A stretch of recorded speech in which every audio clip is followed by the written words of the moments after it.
ಇನ್ನು ಕಾಂಗ್ರೆಸ್ನಲ್ಲಿ ಇಷ್ಟು ದಿನ ಪಟ್ಟದ ಫೈಟ್ ನಡೀತಾ ಇದ್ದದನ್ನ ನೋಡಿದ್ದೀವಿ. ಇದೀಗ ಶಾಸಕರು ಸಚಿವರುಗಳ ನಡುವೆ ಅಭಿವೃದ್ಧಿ ಅನುದಾನದ ವಿಚಾರಕ್ಕೆ ಸಂಬಂಧಪಟ್ಟಂಗೆ ಕಿತ್ತಾಟ ಶುರುವಾಗಿದೆ. ಯಾವ ಹಂತಕ್ಕೆ ಅಂತಂದ್ರೆ ಒಂದು ಹಂತದಲ್ಲಿ ಕೈ ಮಿಲಾಯಿಸುವಷ್ಟು ಮಟ್ಟಿಗಿನ ಗಲಾಟೆಗಳು ನಡೆದಿದೆ ಅನ್ನುವಂಥದ್ದು ಗೊತ್ತಾಗ್ತಾ ಇದೆ. ಏನೆಂದು ಕಾಂಗ್ರೆಸ್ನಲ್ಲಿ ನಡೀತಾ ಇರುವಂಥ ಕಿತ್ತಾಟ ಬನ್ನಿ ರಿಪೋರ್ಟ್ ಅಲ್ಲಿ ನೋಡ್ಕೊಂಬೋಣ.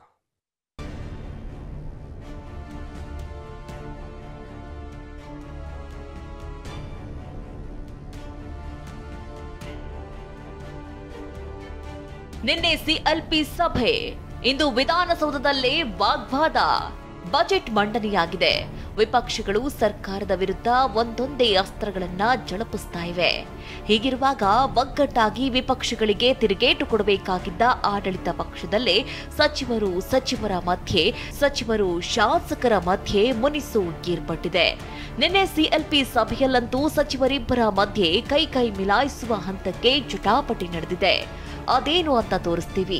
ಅದಕ್ಕೂ ಮುನ್ನ ಇಂದು ವಿಧಾನಸೌಧದಲ್ಲಿ ಸಚಿವ ಜಾರ್ಜ್ ಮತ್ತು ಚಿಕ್ಕಮಗಳೂರಿನ ಶಾಸಕ ತಮ್ಮಯ್ಯ ನಡುವೆ ನಡೆದ ವಾಗ್ವಾದ ಏನು ಅಂತ ತೋರಿಸ್ತೀವಿ ನೋಡಿ. ವಿಧಾನಸೌಧದಲ್ಲೇ ಸಚಿವ ಜಾರ್ಜ್ ವಿರುದ್ಧ ಶಾಸಕ ತಮ್ಮಯ್ಯ ಆಕ್ರೋಶ. ಚಿಕ್ಕಮಗಳೂರು ಜಿಲ್ಲೆಯಲ್ಲಿ ಬೇಸಿಗೆಯಲ್ಲಿ ಕುಡಿಯುವ ನೀರಿನ ಸಮಸ್ಯೆ ಕುರಿತು ಇಂದು ವಿಧಾನಸೌಧದ ಸಮಿತಿ ಕೊಠಡಿಯಲ್ಲಿ ಸಭೆ ನಡೆಸಲಾಯಿತು. ಉಸ್ತುವಾರಿ ಸಚಿವ ಜಾರ್ಜ್ ನೇತೃತ್ವದಲ್ಲೇ ಸಭೆ ನಡೆಯಿತು. ಈ ವೇಳೆ ಶಾಸಕ ತಮ್ಮಯ್ಯ ಮನವಿ ಮಾಡಿದ್ರು. ನಿಮ್ ಜೊತೆ ಪ್ರತ್ಯೇಕವಾಗಿ ಮಾತನಾಡೋಕ್ಕಿದೆ, ಸ್ವಲ್ಪ ಟೈಮ್ ಕೊಡಿ. ಪ್ರತ್ಯೇಕವಾಗಿ ಮಾತನಾಡೋದು ಏನಿಲ್ಲ, ಇಲ್ಲೇ ಹೇಳಿ. ಬಿಜೆಪಿ ಶಾಸಕರೆಲ್ಲ ಇದ್ದಾರೆ, ಸರಿ ಆಗಲ್ಲ, ಸ್ವಲ್ಪ ಟೈಮ್ ಕೊಡಿ. ಏನೇ ಇದ್ರು ಇಲ್ಲೇ ಹೇಳಿ. ಜಿಲ್ಲೆಯಲ್ಲಿ ನಾವು 5 ಕಾಂಗ್ರೆಸ್ ಶಾಸಕರಿದ್ದೇವೆ. ನೀವು ಜಿಲ್ಲಾ ಉಸ್ತುವಾರಿ ಸಚಿವರು. ಬಜೆಟ್ ನಮ್ಮ ಜಿಲ್ಲೆಗೆ ಏನ್ ಕೊಡಿಸಿದ್ದೀರಿ? ಕನಿಷ್ಠ ನಿಯೋಗವನ್ನು ಕೊಂಡೊಯ್ದು ಸಿಎಂ ಬಳಿ ಚರ್ಚಿಸಲು ಅವಕಾಶ ಕೊಡಬೇಕಿತ್ತು. ಕರೆದಿರೋ ಸಭೆ ಬಗ್ಗೆ ಮಾತಾಡಲಿಲ್ಲ. ನಾನ್ಯಾಕೆ ನಿಯೋಗ ಕೊಂಡೊಯ್ಯಬೇಕು? ನನಗೇನು ಸಂಬಂಧ ಇದೆ? ನಿಮಗೆ ಬೇಕಾದನ್ನ ನೀವೇ ಕೇಳಿ ಪಡೆದುಕೊಳ್ಳಿ. ಅದು ನನ್ನ ಕೆಲಸ ಅಲ್ಲ. ಕುಡಿಯೋ ನೀರಿನ ಬಗ್ಗೆ ಮಾತನಾಡೋದು ಇದ್ರೆ ಮಾತಾಡಿ. ನಾವು ಬೇಡವಾ? ನಮ್ಮ ಅವಶ್ಯಕತೆ ನಿಮ್ಗಿಲ್ವಾ? ನಾವು ಕೂಡ ಕಾಂಗ್ರೆಸ್ ಪಕ್ಷದವರು, ಸರ್ಕಾರದಲ್ಲಿ ನಾವು ಭಾಗಿ. ಇನ್ಮೇಲೆ ನಿಮ್ಗೆ ಬೇಕಾದ್ದನ್ನ ನೀವು ಮಾಡಿ, ನಮಗೆ ಬೇಕಾದನ್ನ ನಾವು ಮಾಡ್ತೇವೆ.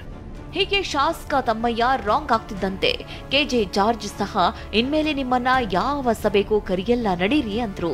ಆಯ್ತು, ಬೇಕಾಗಿಲ್ಲ, ನಾವೇನ್ ಮಾಡಬೇಕೋ ಮಾಡ್ತೇವೆ ಅಂತ ಹೊರಟ ಶಾಸಕ ತಮ್ಮಯ್ಯ ಹೊರ ನಡೆದಿದ್ದಾರೆ. ಇನ್ನು ಸಚಿವರ ನಡೆಗೆ ಬೇಳೂರು ಗೋಪಾಲ್ ಕೃಷ್ಣ ಸಹ ಬಹಿರಂಗವಾಗಿ ಆಕ್ರೋಶ ಹೊರಹಾಕಿದ್ದಾರೆ.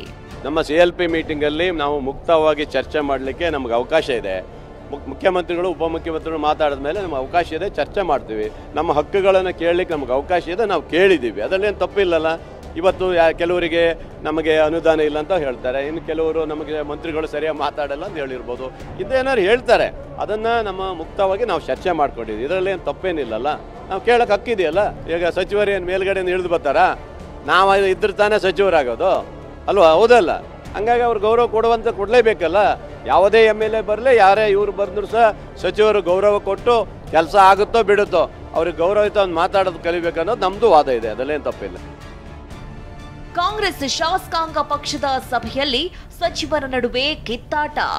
ಇನ್ನು ನಿನ್ನೆ ಸಿಎಂ ಸಿದ್ದರಾಮಯ್ಯ ನೇತೃತ್ವದಲ್ಲಿ ನಡೆದ ಕಾಂಗ್ರೆಸ್ ಶಾಸಕಾಂಗ ಪಕ್ಷದ ಸಭೆಯಲ್ಲೂ ಸಚಿವರ ನಡುವೆಯೇ ಕಿತ್ತಾಟ ನಡೆದಿತ್ತು. ರಾಯಚೂರು ಜಿಲ್ಲಾ ರಾಜಕಾರಣ ಮುಂದಿಟ್ಟುಕೊಂಡು ಸಚಿವ ಬೋಸರಾಜು ಹಾಗೂ ಶರಣ್ ಪ್ರಕಾಶ್ ಪಾಟೀಲ್ ನಡುವೆ ಮಾತಿನ ಚಕಮಕಿಯೇ ನಡೆಯಿತು. ನಾನು ರಾಯಚೂರು ಜಿಲ್ಲೆಯವನು. ವರ್ಗಾವಣೆ ವಿಚಾರಕ್ಕೆ ಯಾಕೆ ಪತ್ರ ನೀಡುತ್ತೀರಾ? ನಾನು ರಾಯಚೂರು ಉಸ್ತುವಾರಿ ಸಚಿವ. ಶಾಸಕರು ಕೇಳಿದ್ದಾರೆ, ಅದಕ್ಕೆ ಪತ್ರ ನೀಡಿದ್ದೇನೆ. ಶಾಸಕರ ಬೇಡಿಕೆಗಳಿಗೆ ಸ್ಪಂದಿಸೋದು ನನ್ನ ಕೆಲಸ. ನನ್ನ ಕೇಳದೆ ಹೇಗೆ ಪತ್ರ ಕೊಟ್ರಿ? ಹೀಗೆ ತಾರಕಕ್ಕೇರಿದ ವಾಗ್ವಾದ ಇಬ್ಬರು ಹಿರಿಯ ಸಚಿವರು ಕೈ ಮಿಲಾಯಿಸುವ ಹಂತಕ್ಕೆ ಹೋಗಿತ್ತು. ಒಟ್ನಲ್ಲಿ ಸದನದಲ್ಲಿ ಬಿಜೆಪಿ ಆರೋಪಕ್ಕೆ ತಿರುಗೇಟು ಕೊಡಬೇಕಾಗಿದ್ದ ಸಚಿವರು ಕಾಂಗ್ರೆಸ್ ಶಾಸಕರ ನಡುವೆಯೇ ಅನುದಾನ ಸೇರಿದಂತೆ ಬೇರೆ ವಿಚಾರಕ್ಕೆ ಜಟಾಪಟಿ ನಡೀತಾ ಇರೋದು ಜಗಜ್ಜಾಹೀರಾಗಿದೆ. ಅನಿಲ್ ಕಲ್ಕೆರೆ ಜೊತೆ ಪ್ರಸನ್ನ ಗಾಂವ್ಕರ್, TV9 ಬೆಂಗಳೂರು.